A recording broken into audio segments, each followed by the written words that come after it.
No começo de ano, a gente sempre encontra por aí aquelas listas dos X melhores fundos de investimentos do ano passado, que são basicamente aqueles que tiveram melhor performance, melhor rentabilidade no ano.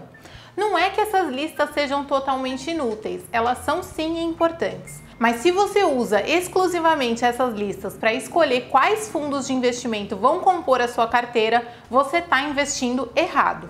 O meu nome é Paula Zogby e nessa escola de investidores eu vou ensinar para você por que olhar listas de rentabilidade nos últimos 12 ou 24 meses é o jeito errado de escolher fundos para investir.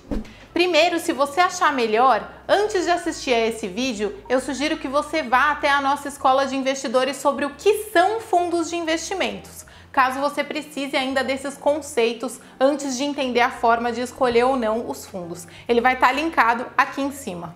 Pois bem, a primeira mensagem que eu quero passar aqui é uma que você já deve ter escutado antes. Rentabilidade passada não é garantia de retorno futuro. Quando você vê que o fundo X rendeu muito mais do que a maioria dos outros fundos da mesma classe em um período determinado, pode ser sim que ele seja um fundo excelente, mas ele também pode ter dado sorte.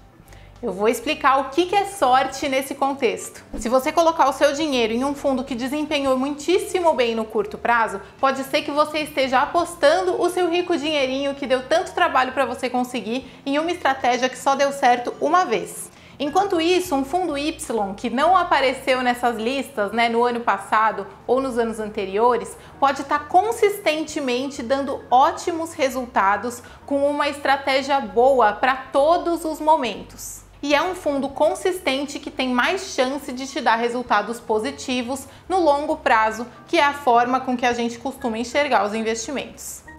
Além da estratégia que dá certo pontualmente em um momento específico, outra possibilidade para um fundo ter ganhado muito dinheiro no curto prazo é a alavancagem.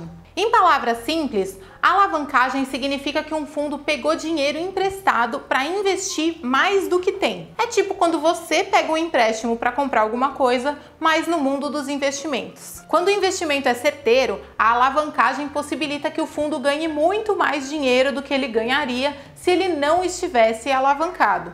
Então, uma estratégia boa acaba se tornando uma estratégia que multiplica por várias vezes o patrimônio. Por outro lado, se a estratégia dá errado, a alavancagem faz com que o fundo e, consequentemente, os investidores e investidoras desse fundo percam mais dinheiro. Outra ilusão que pode ser causada pelas janelas de curto prazo é a dos fundos que estão começando. Não é que o fundo novo é ruim, não.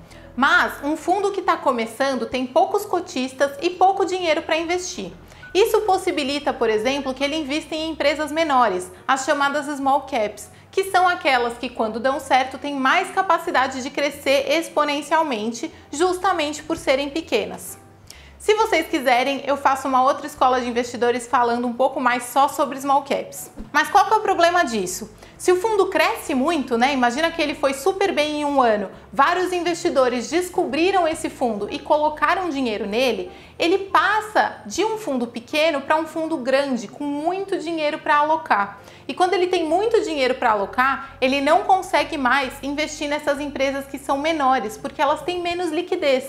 É mais difícil de negociar empresas pequenas na bolsa do que empresas grandes. Então essa estratégia que esse fundo fictício aplicou, investindo bem em small caps e ganhando bastante dinheiro, já se torna inviável dependendo aí da estratégia que o fundo vai ter depois que ele ganhar bastante dinheiro no primeiro ano. Aliás, é por isso que alguns fundos de investimento, a maioria, costuma fechar em determinados momentos, para continuar conseguindo aplicar a sua estratégia. Bom, depois desses 3 argumentos que eu dei para você não olhar a rentabilidade de curto prazo dos fundos, você talvez esteja pensando que eu estou falando para você não olhar de forma alguma a rentabilidade dos fundos antes de investir. Mas não é bem assim. Você pode sim olhar a rentabilidade dos fundos para investir, mas essa tem que ser uma das variáveis levadas em consideração antes de escolher onde você vai colocar o seu dinheiro. Falando em rentabilidade, tem 2 cuidados que você tem que tomar. O primeiro é olhar janelas de tempo mais longas para saber se aquele fundo tem rentabilidade positiva nos últimos 2, 3, 4, 5 anos, quantos anos esse fundo tiver no mercado. Fora isso, também é importante olhar janelas móveis. O que isso significa? Vamos supor que você escolheu um fundo para investir que teve um desempenho muito bom entre 2015 e 2020. Ótimo, isso é uma janela de relativamente longo prazo, né? 5 anos é bastante, mas pode ser que durante esse período esse fundo tenha sido esticado, né? O desempenho desse fundo tenha sido esticado por algum dos fatores que eu mencionei antes, seja alavancagem, seja uma estratégia que ele não consegue mais replicar, enfim.